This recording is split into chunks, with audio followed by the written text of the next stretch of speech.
Hey there, Silver Recaps here. Watch out. The story begins with Dr. Alice appearing on a news channel, giving an interview. She explains that they have discovered a permanent cure for cancer, which has been tested on 10,000 patients, successfully curing them. A few days later, Dr. Robert is seen driving his car at high speed with his wife, Joy, and daughter, Marley, heading toward the airport. When they arrive, they see that the entire city has gathered there, as everyone is trying to escape. Dr. Alice's cancer treatment had initially worked, but after a few days, it started having dangerous side effects. The patients began turning into vampire-like mutants. Their skin became so sensitive that they would burn and die in sunlight. Because of this, they were called Dark Seekers, coming out only at night to hunt and feed on humans. Fearing for their lives, people rushed to the airport desperate to leave the city. The military was checking everyone and only allowing those who were uninfected to board the planes. When Robert and his family are screened, the military confirms they are not infected, so they are allowed to proceed. However, the soldiers stop Robert, telling him that he cannot leave because he is needed to find a cure for this outbreak. Joy and Marley are placed on a helicopter while Robert watches helplessly. As their helicopter takes off, another helicopter is suddenly attacked by Dark Seeker. It spins out of control and crashes into Joy and Marley's helicopter, causing a massive explosion. Robert watches in horror as his wife and daughter die in front of him. Seeing the crash, Robert is completely devastated. The loss of his wife and daughter leaves him in shock. The story then jumps 3 years ahead. By now, the virus has wiped out nearly all of humanity. The infected have transformed into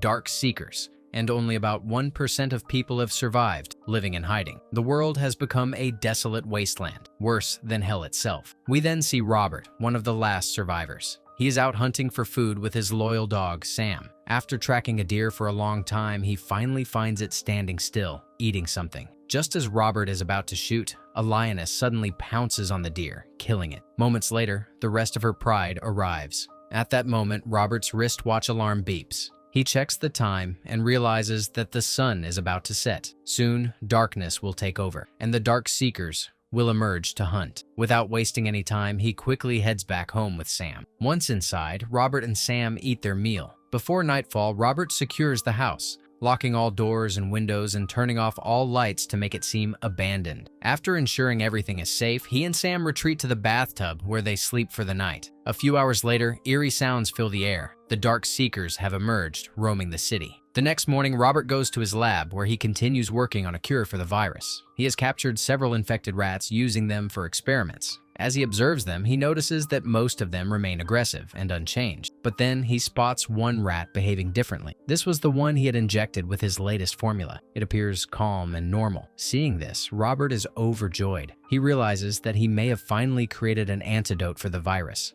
Now, he needs to test it on a Dark Seeker. Before doing so, Robert follows his daily routine. He steps outside with Sam and makes an announcement over the radio. If there are any survivors out there, if you're listening and want to escape the Dark Seekers, meet me at South Street Bridge during daylight. I can offer you food and shelter. After some time, Robert is seen playing golf on an abandoned ship. Suddenly, Sam spots a deer, and both of them begin chasing it, hoping to catch their meal for the day. The deer runs into a dark, abandoned building, with Sam following right behind it. Without hesitation, Robert rushes in after his dog. Armed with a gun equipped with a flashlight, he carefully moves through the pitch-black interior, searching for Sam. Soon, he finds Sam crouched under a table, trembling with fear. Just then, Robert hears a terrifying noise behind him. It's a Dark Seeker feasting on the deer. As soon as the creature senses Robert's presence, it lets out a chilling screech and lunges at him. Acting fast, Robert fires multiple rounds, killing it instantly. Without wasting another second, he grabs Sam, and they sprint toward the exit. However, the sound of gunfire alerts the other Dark Seekers,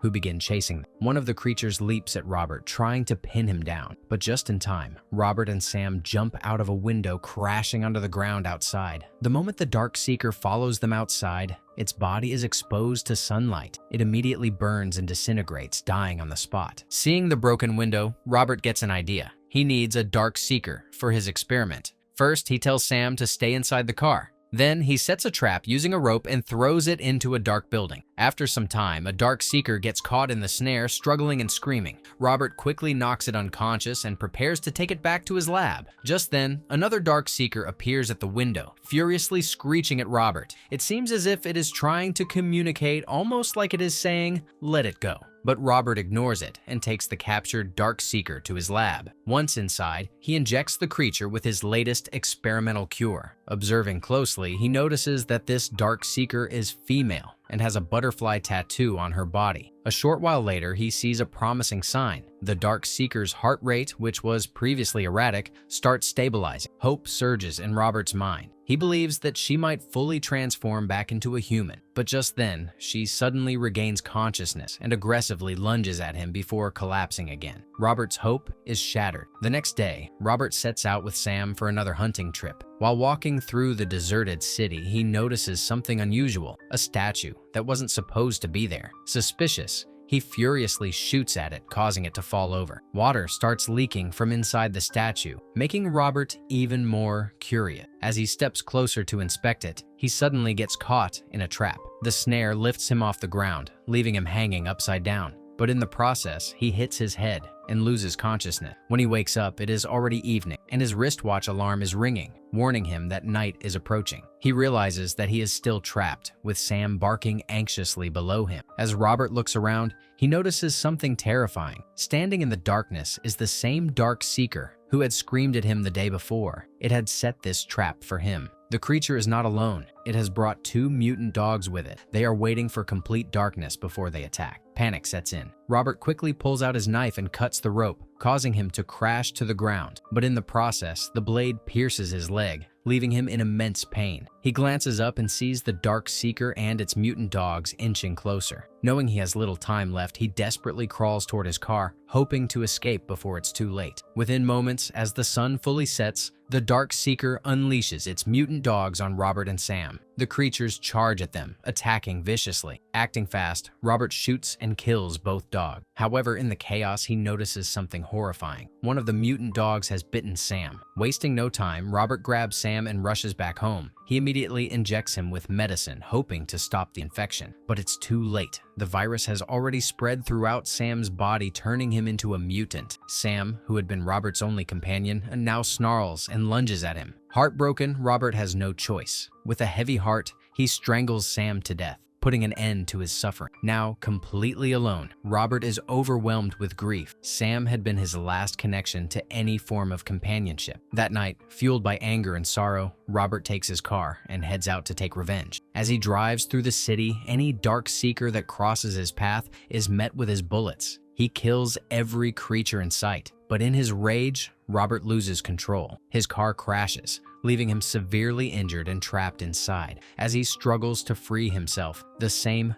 Dark Seeker that had set the trap for him earlier arrives. It approaches, ready to finish him off, but suddenly, a bright light flashes. The Dark Seekers retreat into the shadows, unable to withstand the light. Robert, barely conscious, sees a woman approaching him. She asks, "Where do you live?" With great difficulty, he mutters his address before passing out. The next morning, Robert wakes up to the sound of movement in his kitchen. When he gets up and walks in, he sees the woman and a young boy. She introduces herself. "My name is Anna. We heard your radio broadcast, so we waited all day at the bridge for you. But when you didn't come, we found you trapped among the Dark Seekers and rescued you." She then explains, "We are the only 2 survivors left. The rest of our group was killed by the Dark Seekers." Anna tells Robert that they are on their way to Vermont, where a colony of survivors is said to exist. She insists that there are still people out there, but Robert refuses to believe her. "There is no such place," he snaps. Anna, however, remains firm. "The virus cannot survive in extreme cold. The mountains are safe." Robert, consumed by hopelessness and anger, shouts at her,